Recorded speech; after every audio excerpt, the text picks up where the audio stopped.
Okay. Today we have the privilege of welcoming Anne Budge to be our speaker. Anne, welcome.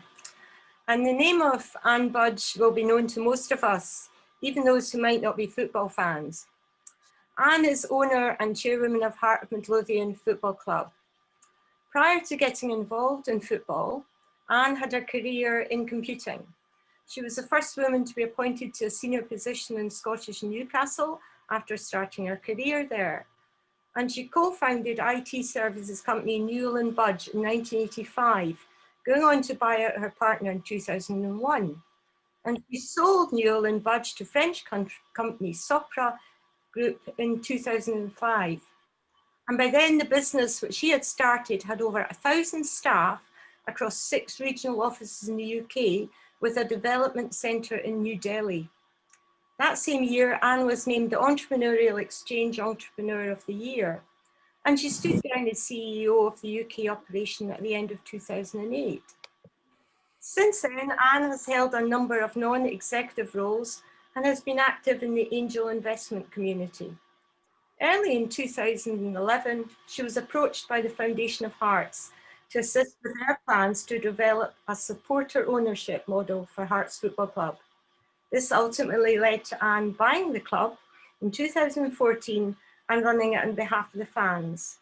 And by this summer, plans are on course to see Hearts become the largest fan-owned football club in the UK, when a transfer of shares will see the Foundation of Hearts own 75.1% of the company.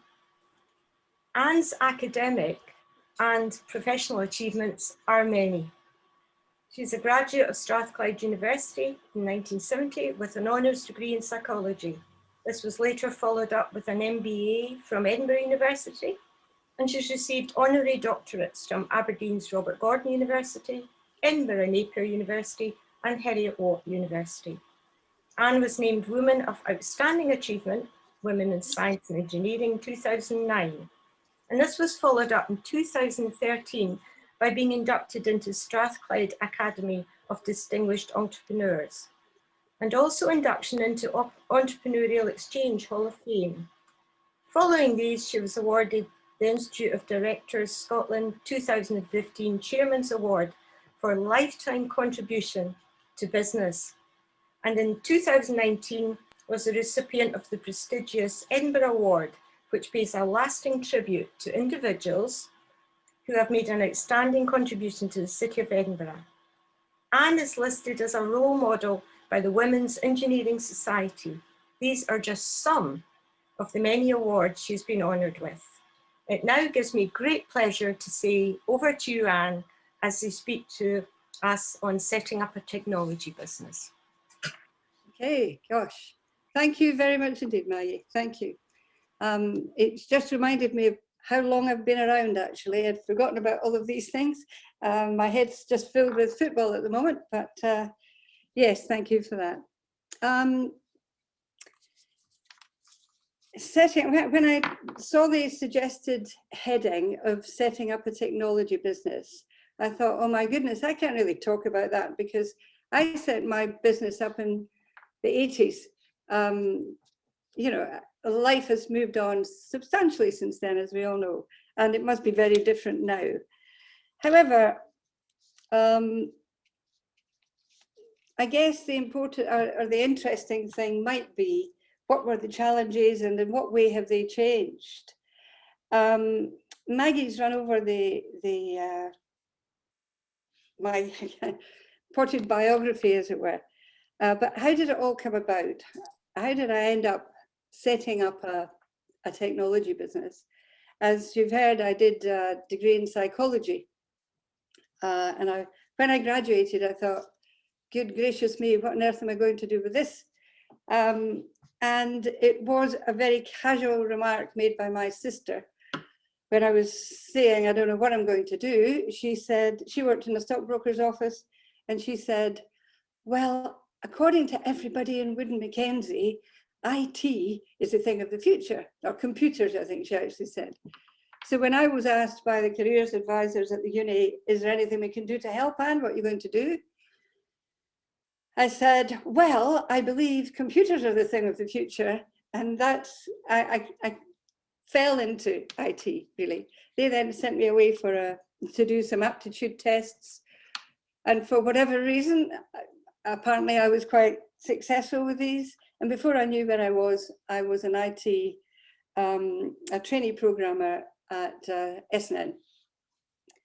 I did spend 12 years at SNN.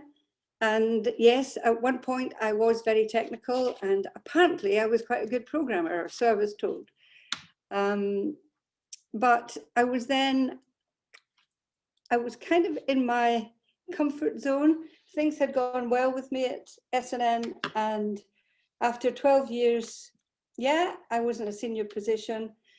Not so much a technical role anymore. I managed technical people. It was quite a different role. And I think that happened because my then boss reckoned she's got a degree in psychology. She must be quite good with people. So we'll kind of push her into management. Who knows?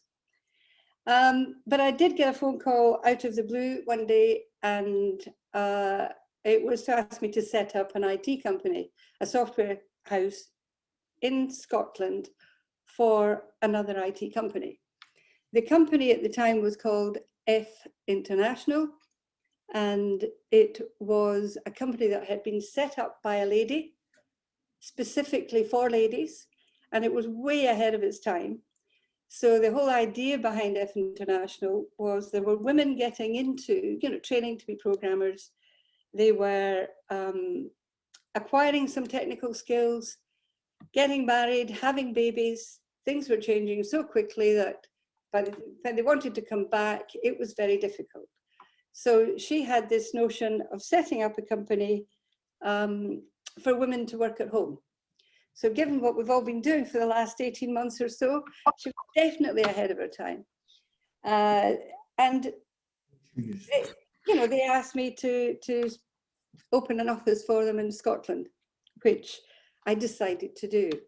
And I'll just throw in here, when I have given talks in the past, there've been various themes. The themes tend to be, what was it like being a woman in a man's world? And clearly we can look at that from two different perspectives, maybe even more. And obviously, what's it like setting up your own business? I've also talked quite a bit about leadership. I talked quite a bit about grasping opportunities. I did have a little look over some of my talks before I did, in anticipation of doing this. And the themes tended to be, there were recurring themes about grasping opportunities, even when they take you out of your comfort zone. It's about really understanding what your core values are and sticking to them. They should underpin everything you do. It's about teamwork, it's about people, it's about leadership. So these are the themes that count, whatever the topic, whatever the title of my talk, I always end up coming back to these. So I'm going to I'll start off with the grasping opportunities.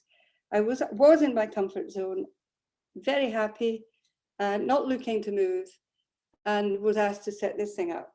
So I thought, yes, new challenge. I wonder if I could succeed in the outside world as well as I had succeeded in a big corporate. Because when you're in the world of IT, in a big company, you don't have a lot of choice. As a user, you don't have a lot of choice. Your IT department does everything for you. If you're out there as an independent IT company selling your services, then people have a choice, So I thought, I wonder if I could sell the services rather than just delivering them. So anyway, I did join F International, which was, as I've said, a company way ahead of its time. And it was a very, very enjoyable part of my my career. But again, for whatever reason, it worked for me. And as well as running Scotland, I ended up running all of the UK with the exception of London and the Southeast. That meant I was on airplanes going to Manchester, Birmingham, Bristol, you name it. And I remember sitting on the tarmac at Edinburgh Airport one morning thinking, why am I doing this? I actually just want to live and work in Scotland, you know. So why am I doing this? And there was a little bit of pressure, not much, but they obviously wanted me to move south. And so I decided no. And that's really why I subsequently went into a partnership with a lady called Alison Newell. We became business partners.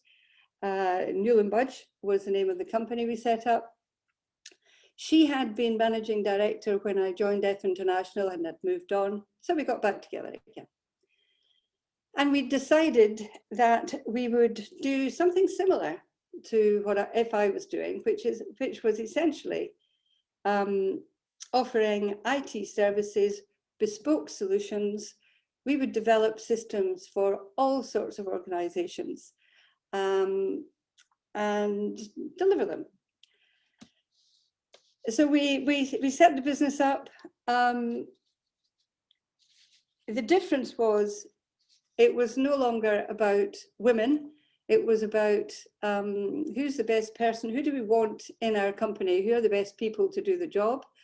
So it wasn't female based, but having said that, there were a lot of women in there, I'm afraid to say. I shouldn't be apologizing for that, but I always tried to keep a 50-50 mix, as it were. But fundamentally, it was about getting the best people for the job. So I set up the Scottish operation. Alison looked after the Southeast, and we kind of pretended the bit in the middle didn't exist. You know, we had plenty to do in London and the Southeast and in Scotland. And it went very well.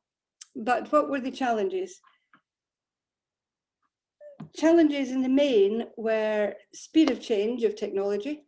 You know, my background was working in large corporates using large mainframes. And what was going on in the IT world? Well, the World Wide Web was coming along. People were developing real-time systems on, you know, much smaller machines, et cetera, et cetera. There was also a move. We developed bespoke software, and increasingly people were buying packages and saying, no, I don't want to do our own thing. We'll just take something off the shelf. So these were specific challenges of that time.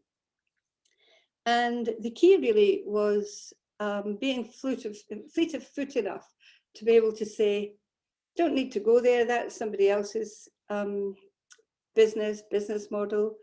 And actually, we can't really afford to miss this opportunity. It's going to take over the market. We're going to have to go with it. So it was recognizing, I come back to opportunities, recognizing which opportunities you needed to take and in which way you needed to change your own business. So over the period, we started out writing large systems for finance companies, for the government, for, you know, all sorts of organizations. And the difficulty, we'll all have seen this, when you do a big project, and some of them were multi-million-pound development projects, how many IT projects go wrong or have gone wrong? You know, it's a bit like large construction companies, projects rather. You know, you get delays, you know, things change. What you thought you were doing maybe isn't quite what you want at the end. And so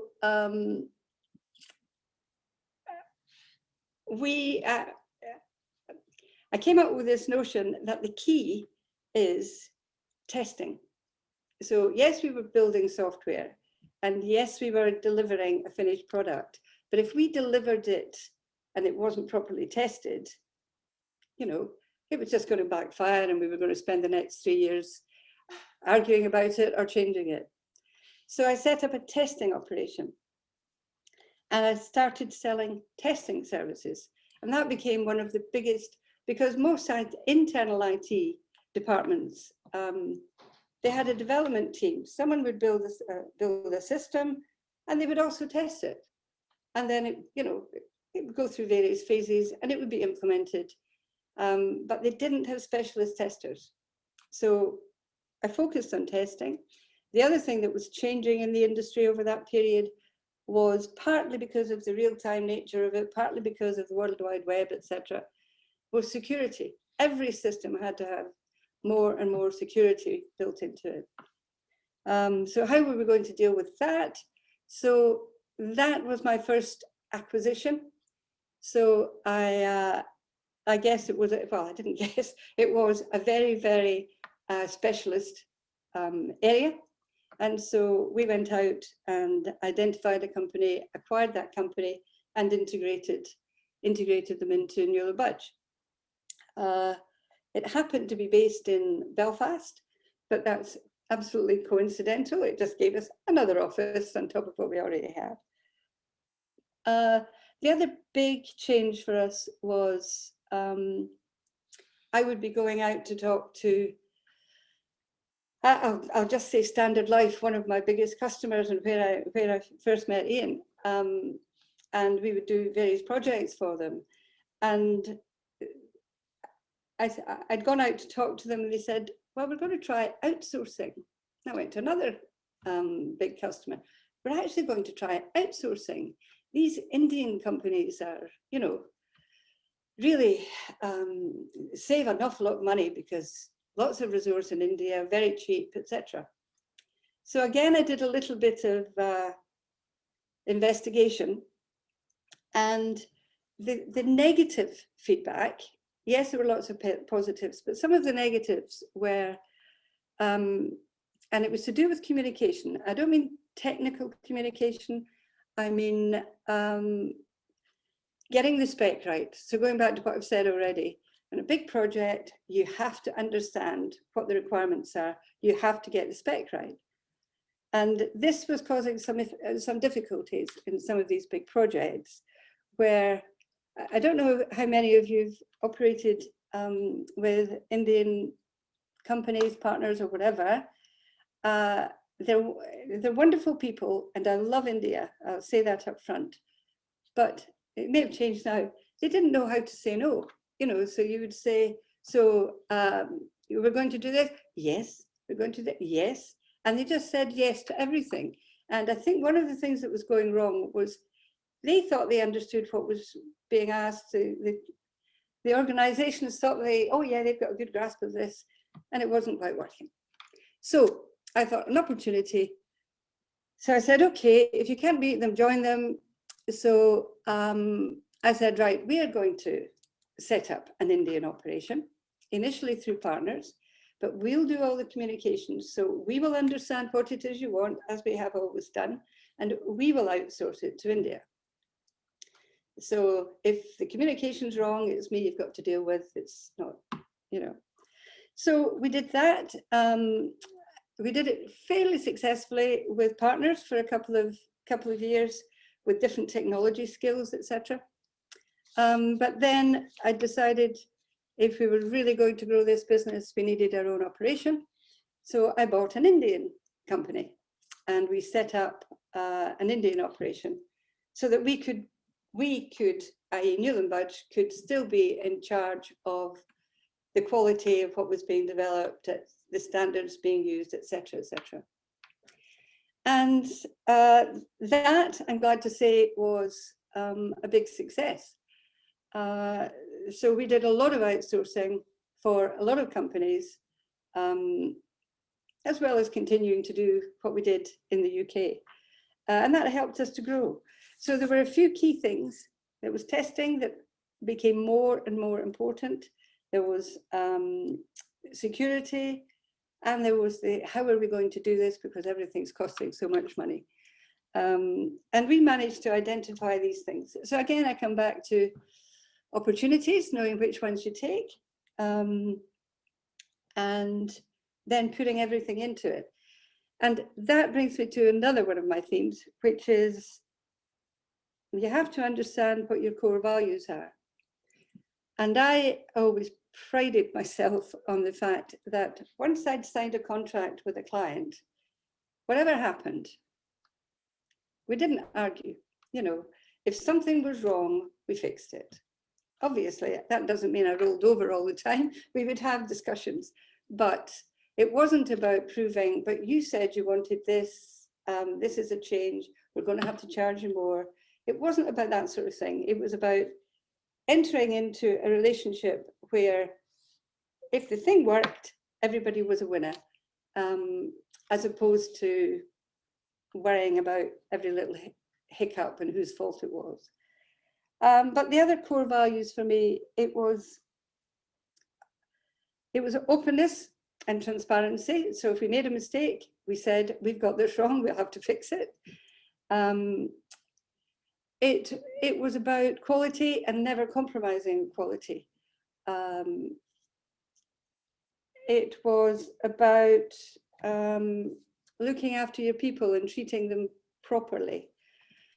You know, the kind of fundamentals, integrity, all these things. And they all sound a little bit trite, perhaps, in the business world, but it's so true. We had a reputation for delivering. We had a reputation for quality. We had a reputation for being easy, reasonable to deal with. And I think all of these things are crucial. But when you think back, whether it's an IT company or indeed a football club, it is also, it's about building a team. And so I do talk a lot about teamwork. I've had a lot of accolades, as Maggie said, but it's not individuals who succeed or win, it's teams who do that. And so I set a huge amount of store on building a team of people who had the same values as I did, recognizing that they were at least as useful to the organization as I was, and looking after them.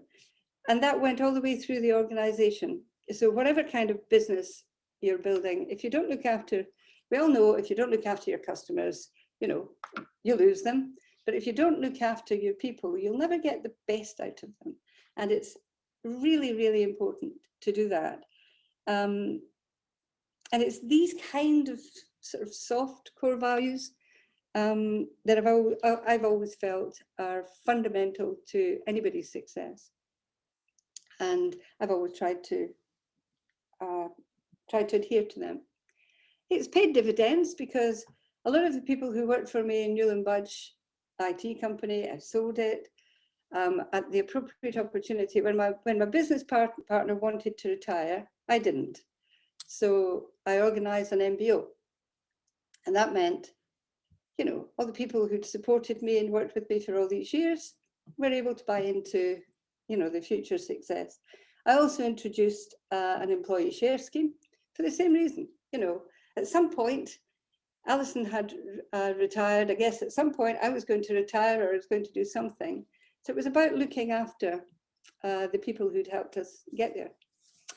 And yes, the day did come along where I still wasn't looking to sell and I still wasn't looking to retire, but more and more and more I was getting knocks on the door and phone calls from all sorts of people saying, you know, we'd like to talk to you about buying your business. It got to the point where I thought, I can't really ignore this anymore because we all know how important timing is. So if we're desirable now, maybe it's time to actually look at this. And I did, as has been mentioned, we did sell the company to Sopra, a very large French IT business. And one of the main reasons, we had a lot of interest, but one of the main reasons we went with Sopra was about these sort of core values and a common culture. And this was going to work, you know, our people being integrated into a much bigger operation. So yes, obviously the deal was important, but so was, you know, where we ended up. So yeah, so we sold the company to Sopra. I said, I have a habit of this. I said I'd stay on for a year, and I stayed on for 3.5 years. I did the same with Hearts. I said I'd get involved for 3 to 5 years. but events carry on. And here I am 7 or 8 years later, still involved with Hearts. But if you believe in what you're doing, we all know, you know, work is easy if you enjoy it. It's when you don't enjoy it that it gets hard. So we have to actually try and make sure that we create the right environment for our people. There's another theme I frequently have been asked to talk about, and that is leadership. And I think that is one of the things that's important. Not everybody wants to be a leader. You know, not everybody's cut out to be a leader. But I think most of us like to know that we have got strong leadership and that there is a plan that we can buy into and somebody knows where we're trying to get to. And so again, that's something else I think, no matter what kind of business you set up or when you set it up, it's important to have the right style of leadership for the organization. One of the things I was shocked about when I first set up, so if I go back to the 80s, set up the company, it's doing well. And I have to say I'm going to say it was mostly men, I think it was entirely men who would say to me in the early days, okay, you're doing well, Anne, so what's your exit plan? And I might answer differently now, but at the time I said, I don't have one. I'm enjoying what I'm doing. We're growing a business. It's achieving what we're setting out to achieve. It's still presenting challenges. I don't want to exit. Oh, you can't start a business and not have an exit plan. Well, actually, I think I'd probably say there's an element of truth in that. My exit plan, although I didn't see it as such, was keep going for as long as, you know, as long as it was the right thing to do. And then, yes, exit at the right time. When my business partner decided she wanted to leave and I didn't want to leave, or I didn't want to sell the business, that forced me down a different route. So it forced me into raising funds and getting investment and not starting again, but taking a slightly different route. So I don't know if it's true that when you set up a business, you have to know what your exit plan is. I think that smacks of short-term thinking. And that's the other thing I always wax lyrical on, is the importance of long-term planning and kind of being able to say to people, I mean, years and years ago, we used to all go on these management courses that talked about mission statements and your vision and so on and so forth. And you can poo-hoo that. But the reality is, people do like to know that you have got a long-term plan, you have got, you know, somewhere that you're trying to get to. So long-term planning, but being fleet of foot. That's why I really enjoyed the kind of small company more, I think, than I would have done if I'd stayed in a large corporate. You can make changes, you can make them quickly, you can make, you know, quick decisions. So yes, where does that take me to? I think I'm just going to look at a paragraph here I found in another. This is the final paragraph of something I did a while ago. In summary, the secret for me is you need to know what it is you want to do. You cannot be frightened to grasp opportunities. You must aim high. More important than anything, you have to stick to your values and live by them. And you have to surround yourself with people who believe in the same things as you do and who you know you can trust implicitly. And that came from the, you know, why do you think you can succeed sort of thing. But it is about people. I don't know if that's because my degree was in psychology, so I was kind of driven in that direction. But I just know how valuable it is, because my exec team at Hearts, when I first bought the club, I got my operations, my former operations director to come back, who didn't even like football. He's a rugby man. I got my former sales director to come back based on a phone call saying, and I know that some of you know Anne, Anne, what are you doing these days? You must be bored. I've got this really exciting opportunity. I won't be able to pay you as much as I paid you before because it's football, but you'll love it. So she came back. Our marketing and communications director came back. My finance director didn't come from Neil & Budge, but she came from a company I had previously invested in. So it's about knowing the people you're going to rely on most heavily share your values, not even your vision necessarily, but your values. And so, yeah, 50 odd years later, or however long it is since I first got involved in business, I do think it comes back to, you know, these simple concepts. The only thing I haven't spoken much about here, and I have spoken many times about, is what's it like being a woman in a male-dominated industry, and I've now done it twice. And a very, very short synopsis of that. What I tend to say to people is, principally to ladies, don't look for a glass ceiling. It might not be there. Don't assume it's there. Don't get uptight about the wee things that irritate you. You know, it may have changed. You know, it may have changed, but I didn't worry if somebody commented on, oh, that's a very nice dress, Anne, or opened the door for me, or did whatever. They were just being polite as far as I was concerned. They weren't, you know, it wasn't something you should frown upon.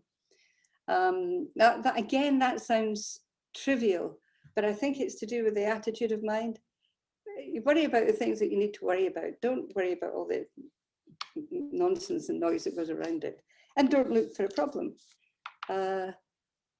So, yeah, I've kind of gone all over the place because I wasn't sure what kind of audience we would have here today.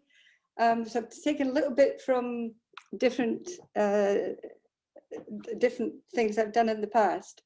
And I'm going to stop talking, actually, if that's okay. And if anyone wants to ask me questions about anything, I am happy to answer them.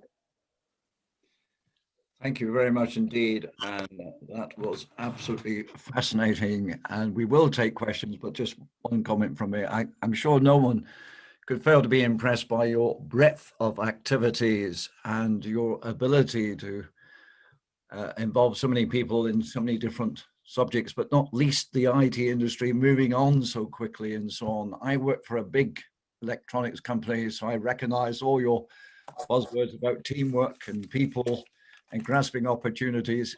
I think the theory many of us on this call, because we do cover a whole range of different businesses, would recognize, but what you've done it in practice. So if I may, congratulations on that. And thank you for speaking with such openness and such detail. Absolutely fascinating. So our convention is for anyone to ask a question, but because we're 20 or more people on the call, if you could just give me a little wave and we'll go to questions. So we're going to go to Janice's iPad first, which is Derek.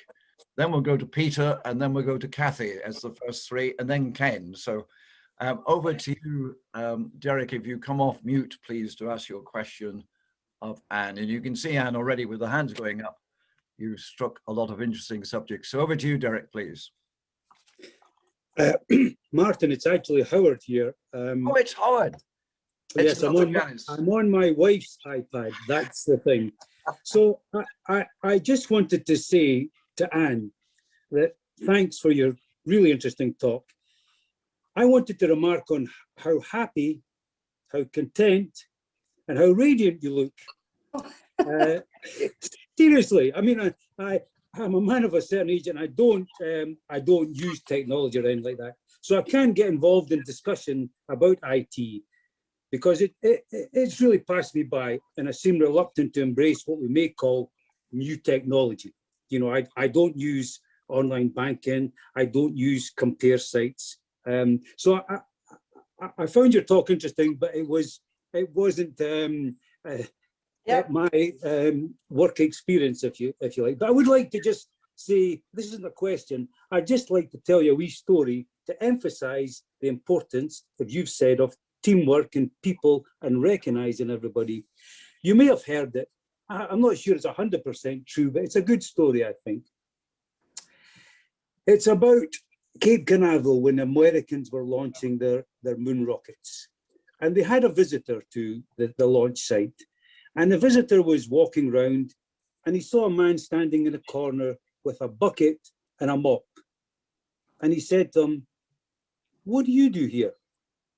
So the man said, "I help send men to the moon." And the man looked in amazement. He says, "You help send men to the moon?" He says, "How do you do that with a mop and a bucket?"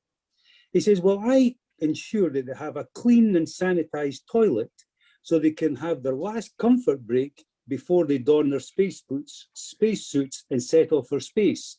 So it was only to emphasize the importance, as you've already said, of how we must involve everybody and how teamwork and people are so important. So I'll end there, let somebody ask a more intelligent question, but I do think you do look smashing and you are radiating happiness and contentment. So you must be doing something right, Anne. So that's, I'll leave it at that.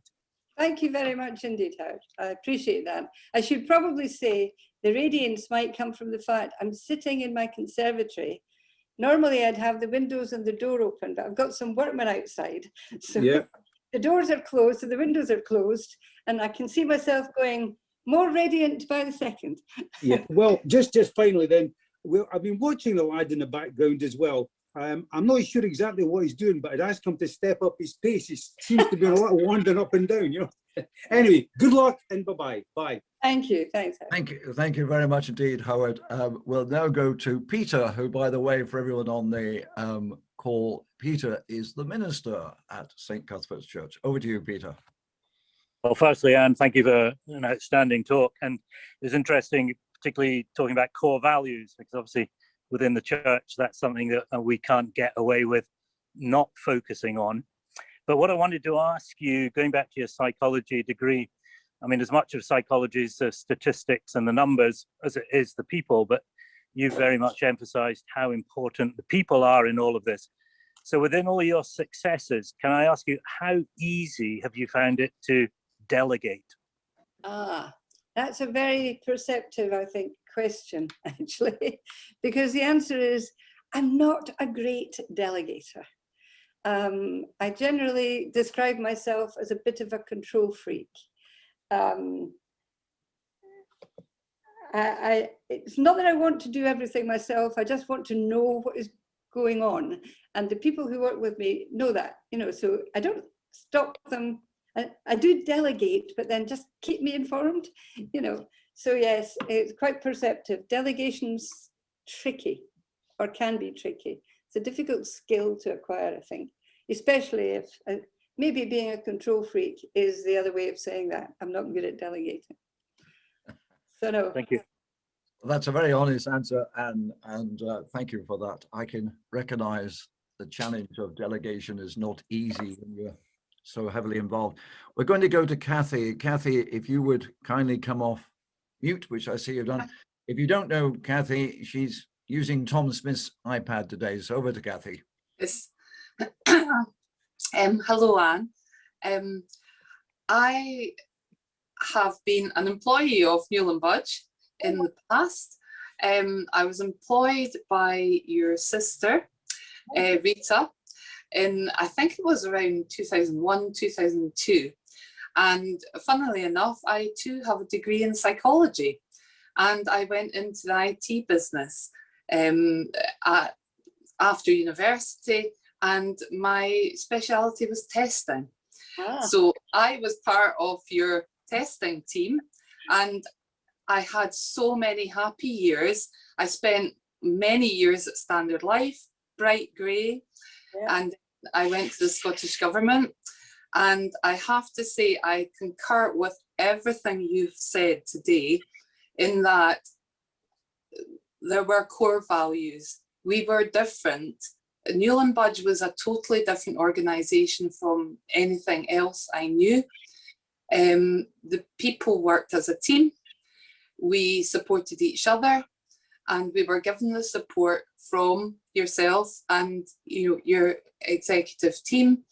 And I had many, many happy days at Newell & Budge, and then subsequently Sopra, Yeah. and then Soprasteria.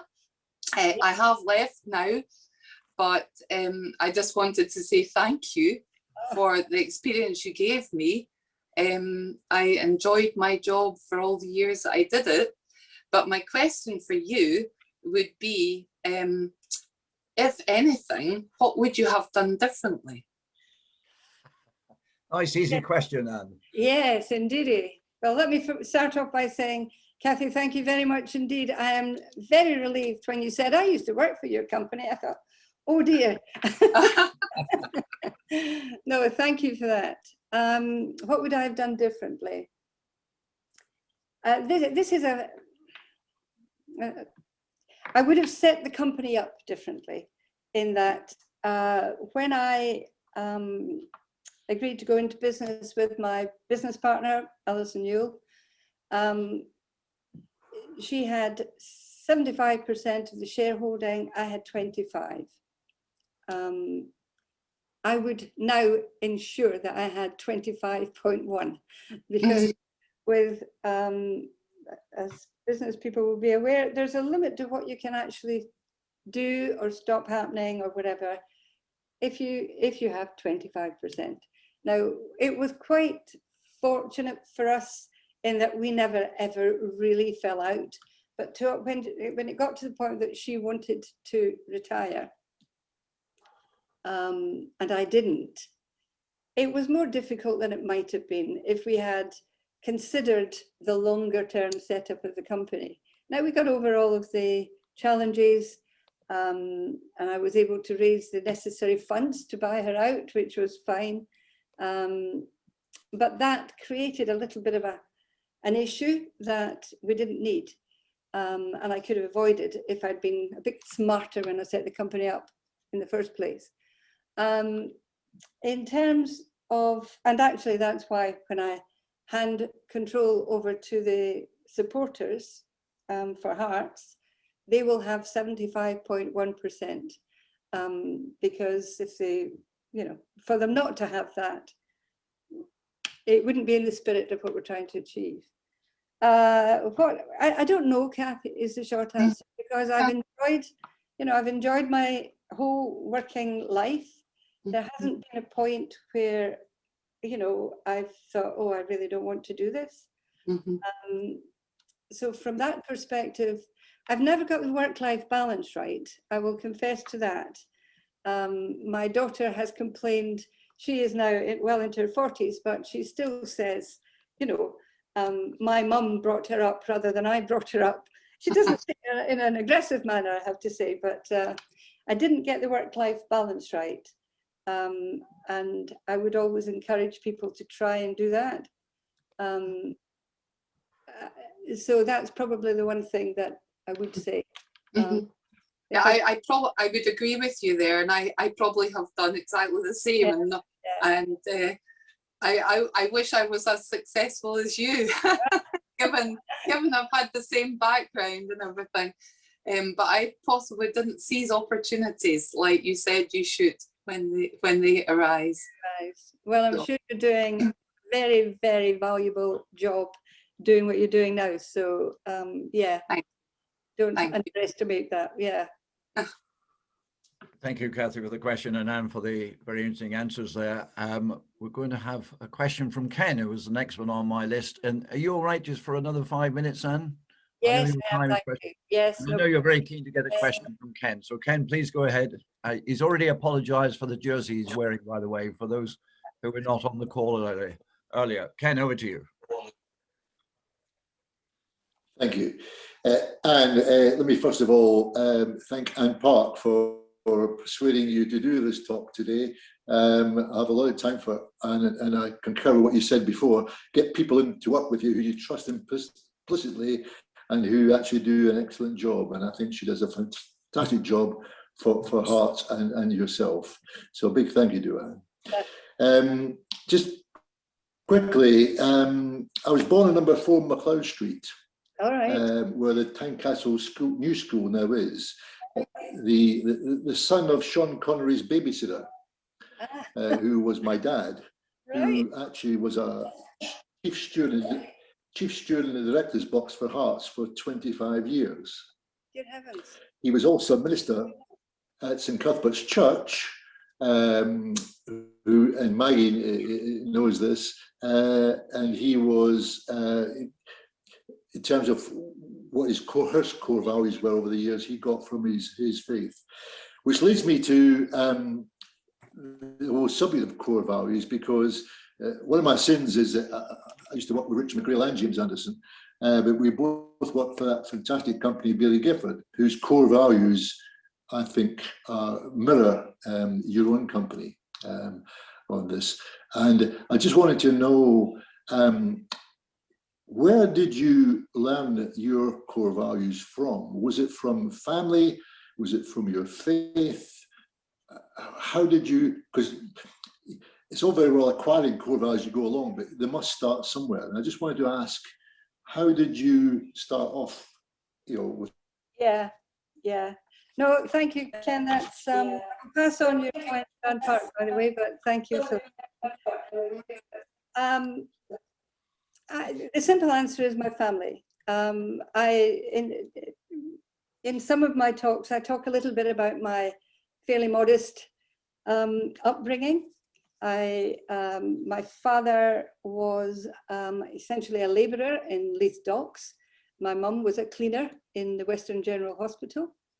We were a family of 7, so I've got 3 sisters, 1 brother. We were brought up in West Pilton, which isn't the most salubrious part of Edinburgh, even yet, and it certainly wasn't then, in a 2-bedroom council flat.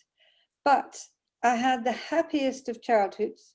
Everybody says when you look back, it's all a bit rose tinted, but we had a very happy childhood.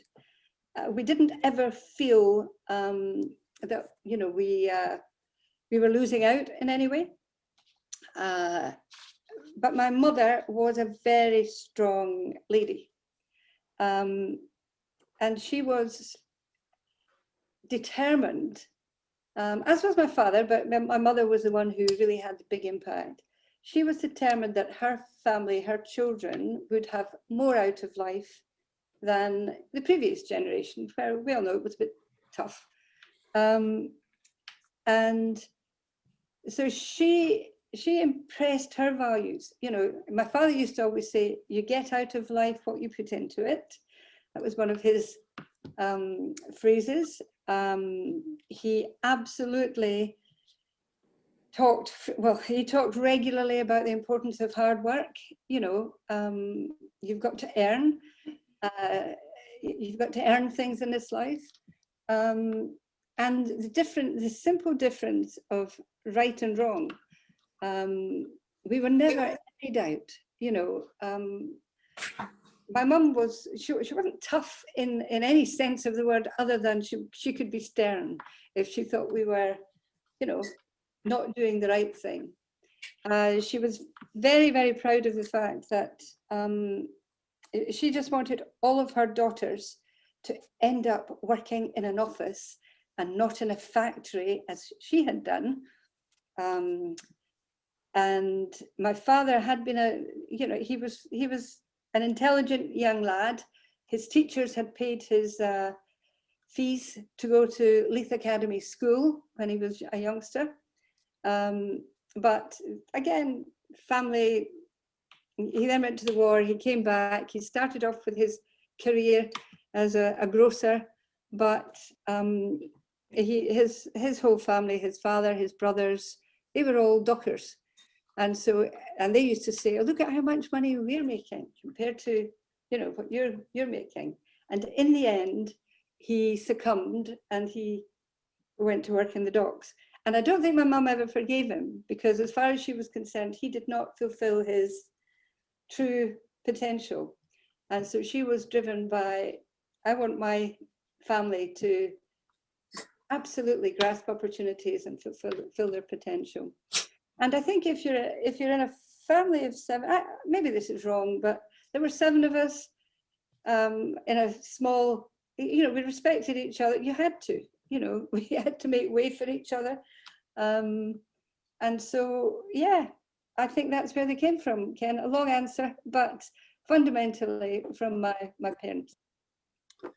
Thank you, Ken, for your question, and Anne, thank you for a comprehensive answer there. And I think there's a number of us on the call that could identify with families giving us our core values in our early years being so important, and clearly you put them to practice. We have effectively just about run out of time. Peter, I think, wants to ask the final question this morning. So forgive me, folks, if somebody's sitting there with a burning question, but we're going to leave the last question to Peter, and then I'll just have a very brief word. Peter. Oh, is that me? Oh, yes, that's you. All right. Okay. Well, having already answered the question, I'm very happy if there's someone else out there who's got a burning one. Anyone got a final bursting question?